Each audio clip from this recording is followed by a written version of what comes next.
¿qué pensarían si les dijera que las ideas que definen nuestro mundo moderno, ya saben, la justicia, el gobierno, incluso lo que significa ser un individuo, no nacieron donde todos creemos? La verdad es que su origen es mucho, mucho más inesperado. No, no se forjó en las asambleas de los primeros reinos, ni en las cortes de los grandes emperadores seculares, nada de eso. Sí, así como lo oyen. El modelo de nuestro mundo, lo crean o no, empezó a tomar forma dentro de los muros de la iglesia medieval. Y esa es la gran pregunta, ¿no? ¿Cómo es que una transformación interna, religiosa, terminó siendo el motor de la modernidad? Bueno, vamos a meternos de lleno en este tema para descubrirlo. A ver, para entender la magnitud de esta revolución, primero tenemos que imaginarnos cómo era la Europa feudal. No había, digamos, una capital o un gobierno central fuerte. El poder era como un rompecabezas de señores locales, y cada uno tenía sus propias reglas. La justicia dependía, literalmente, de dónde uno estuviera parado. La autoridad pública estaba pero tan fragmentada, que básicamente se había disuelto en un sistema de lealtades y propiedades personales, un verdadero caos. Pero en medio de todo ese desorden, una pequeña semilla de cambio empezó a crecer, en un lugar que nadie se esperaba, el movimiento de reforma de los monjes de Cluny. Al luchar para que los monasterios dejaran de depender de los señores locales, Cluny creó una red enorme que respondía a una sola autoridad central. Este fue, de hecho, el primer modelo funcional de un gobierno centralizado a gran escala y nació, sí, dentro de la Iglesia. Esta nueva ambición se desarrolló en 3 pasos clave. Primero, se juntó en Roma a una élite de intelectuales, a los mejores pensadores. Después, el Papa Gregorio VII hizo algo muy audaz. Declaró que el Papa tenía la autoridad suprema para crear leyes.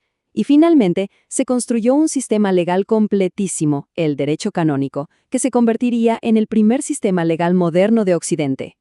El resultado de todo esto fue una transformación radical. El papado dejó de ser una figura lejana para convertirse en una fuerza superactiva y central en la vida de toda Europa. El cambio fue tan rápido que es difícil de imaginar, pero miren, los datos no mienten. Antes de la Reforma, con el Papa Benedicto IX, los historiadores encontraron, en promedio, solo una carta papal por año. Una. Imagínense, una autoridad casi invisible, prácticamente pasiva. Ahora, fíjense en el cambio.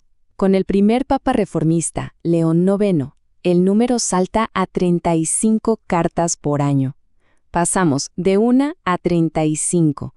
Eso es un aumento de 35 veces en la actividad del gobierno. Una locura. Pero esperen, que la aceleración apenas comenzaba. Un siglo y medio más tarde, con Inocencio III, el promedio anual ya era de 280 cartas. Y para el siglo XIV, con Juan XXII, la cifra llega a un nivel que es, asombroso. Más de 3.600 cartas al año. Esto nos muestra, de una forma muy gráfica, la explosión de un gobierno centralizado y superactivo. Y claro, este crecimiento no pasó desapercibido. San Bernardo, por ejemplo, escribiéndole a un papa en 1150, ya se quejaba de que el pontífice estaba ahogado en trámites legales. El sistema que habían creado era tan efectivo que estaba desbordando a sus propios creadores. Pero este nuevo poder no se ejercía con ejércitos, Se ejercía con algo mucho más poderoso y duradero. Un sistema legal revolucionario que llegaba a cada rincón de Europa.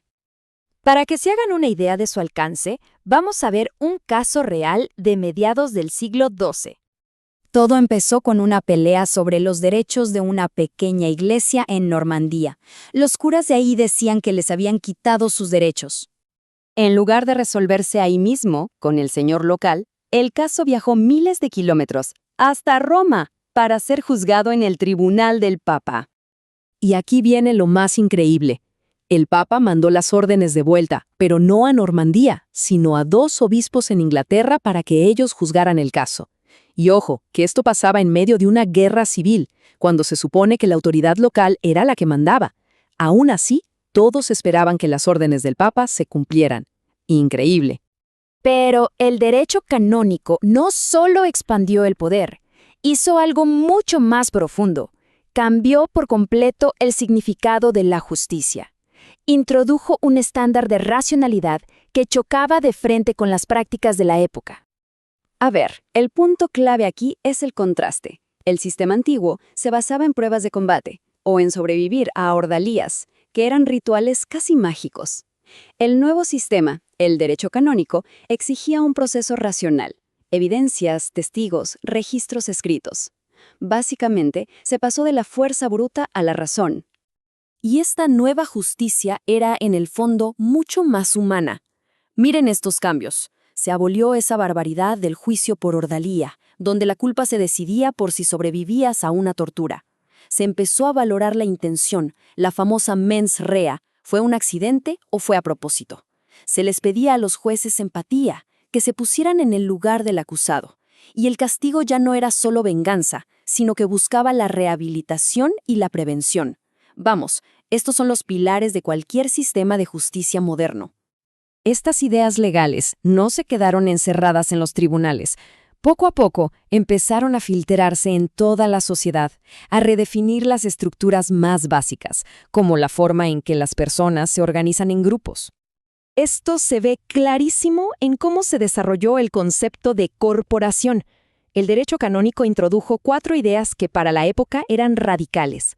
Primero, la asociación voluntaria.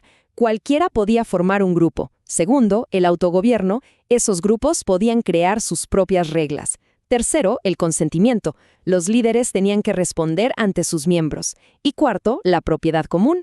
Esto es revolucionario. La idea de fondo es que la autoridad no viene de arriba, de un rey o un emperador, sino que sube desde los individuos que forman el grupo. Y esta idea, que la autoridad nace de los individuos, nos lleva a la consecuencia más profunda de todas: el nacimiento del individuo como la pieza central de la sociedad. Este cambio legal desató un debate filosófico enorme. La visión antigua, el realismo, decía que los grupos como la familia o el Estado eran más reales que las personas. Pero la nueva visión, el nominalismo, argumentaba todo lo contrario, que esas son solo etiquetas que usamos para hablar de conjuntos de individuos. El individuo es la única realidad fundamental. Y todo esto nos deja con una última pregunta. La Revolución Papal nos enseñó que las estructuras sociales y legales no son naturales ni divinas, son creaciones humanas. Si la Iglesia medieval pudo rediseñar su mundo basándose en la idea de la igualdad moral del individuo, ¿qué nos impide a nosotros rediseñar el nuestro? Si las reglas las creamos nosotros, la pregunta ya no es de dónde venimos, sino hacia dónde elegimos ir.